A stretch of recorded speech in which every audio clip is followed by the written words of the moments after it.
This is the 5-minute guide to the HMS Hood, an Admiral-class battle cruiser of the Royal Navy. The Admiral class started out as a design intended to improve on the Queen Elizabeth class of battleships. After the Revenge class had been built as cheaper versions, it was time for the next generation of capital ships to be designed. At first the idea was to take the protection, weapons, and engines of the Queen Elizabeth and see if a better ship could be built around them, with particular emphasis on protection from underwater attack such as by torpedoes. However, Admiral Jellicoe, commander of the Grand Fleet, thought that an intermediate design such as the Queen Elizabeth was of limited use, and that he had more than enough battleships at the moment, whereas the Germans were known to be building a number of modern battle cruisers which would significantly outclass the existing British equivalents and outrun the Queen Elizabeth class. He suggested that the design should either be a slower battleship with more firepower and protection, or a fast battle cruiser to compete with the German designs. This led to a great variety of designs, including ships with 5 twin turrets using 15-inch guns, 4 twin turrets and the same guns, but faster, and various other options for 16 and 18-inch guns in 2, 3, or 4 twin turrets.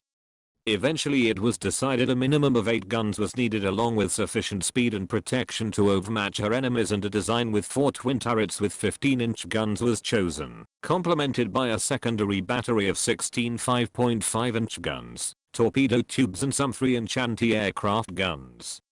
4 ships were ordered, each named after famous British admirals: Hood, Howe, Rodney and Anson.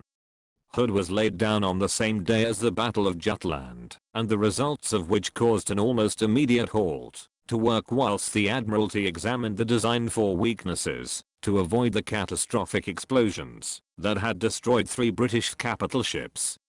Although the ultimate cause of these losses was the removal of vital safety equipment, the ships were still redesigned and became true fast battleships. After a brief diversion into the possibility of using triple turrets, the new design was chosen, and work began again. The ships would now be capable of 31 knots, and had a 12-inch main belt inclined to give equivalent or better protection than the Queen Elizabeth class battleships at the expected engagement ranges. Deck armor, turret armor, torpedo protection and other areas of the structure were improved. Some of the secondary armament was removed to compensate for the increase in weight. As the war progressed, work of the other 3 ships was suspended to allow for the resources to be diverted elsewhere, although design work continued such that, if they had been built, they would have been their own class, derived from but distinct to the Hood. When it was finished, the 860-foot-long warship was the largest and most powerful warship in the world. An American delegation to the UK was so impressed they sent a report back home that caused a significant shift in the thinking of the United States Navy Design Office when it came to the design of the Lexington class, although they noted that the ship did not adopt the all-or-nothing armor scheme that would eventually become standard across most capital ships after the war.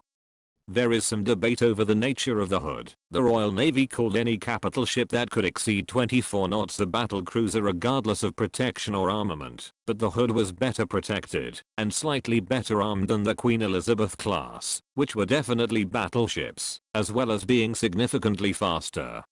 Many outside of the UK called it a fast battleship, but by the time of World War II, the advent of ships with 16-inch guns and or more armament, it had probably reverted back to battle cruiser status by then. Due to her size and status, the ship was nicknamed the Mighty Hood and became the Royal Navy flagship. As a result, she spent much of the time between the world wars operating overseas on long cruises, showing off the power and might of the British Empire, snatching quick refits here and there. An unintended result of this was that her machinery and systems began to wear out from the constant use and lack of major dockyard attention. Once aware of the situation, it was planned to completely modernize her along the lines of the Queen Elizabeth class, with a tower superstructure, new engines, a completely new secondary battery and more armor. However, the outbreak of the Spanish Civil War saw this refit moved to the 1941 slot. Despite the outbreak of World War II, it was still planned to undertake this work, as by this point the ship desperately needed a complete overhaul, but the dock space was not free and there were tasks that needed taking care of.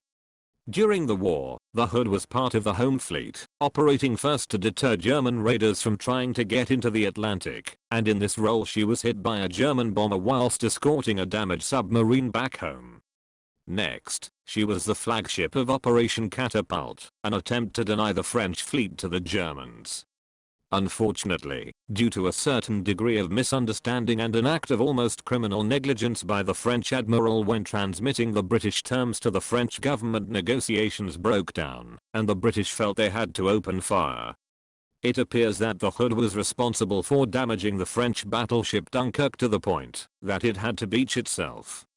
After unsuccessfully chasing the other ship of the class, the Strasbourg, Hood was deployed to England in order to attack any German invasion fleet. As the threat of invasion receded, the ship was given a minor refit to try and keep it operational until the last King George V class battleship had launched and it could be completely modernized.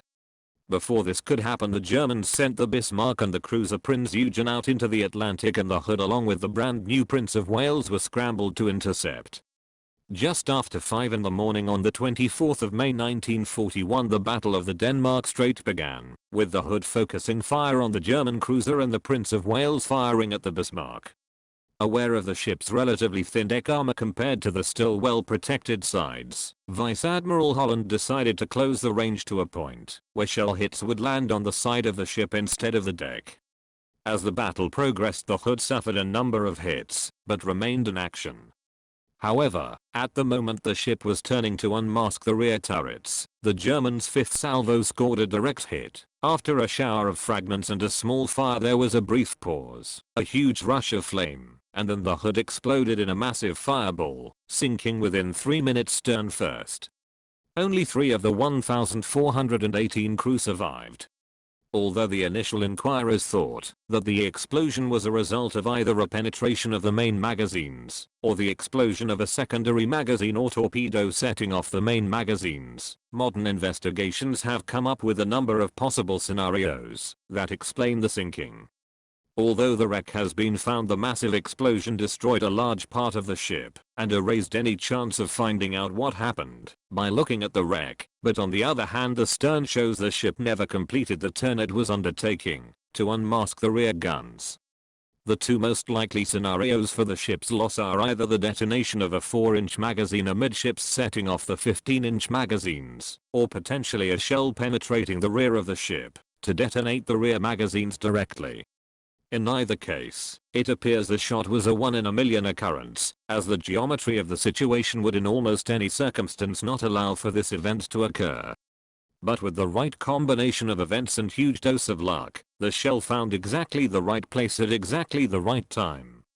In 2015 the ship's bell was recovered and is now on display in the Portsmouth Historic Dockyard. That's it for this video. Thanks for watching. If you have a favorite ship, leave a comment below. The Warspite review is due this weekend.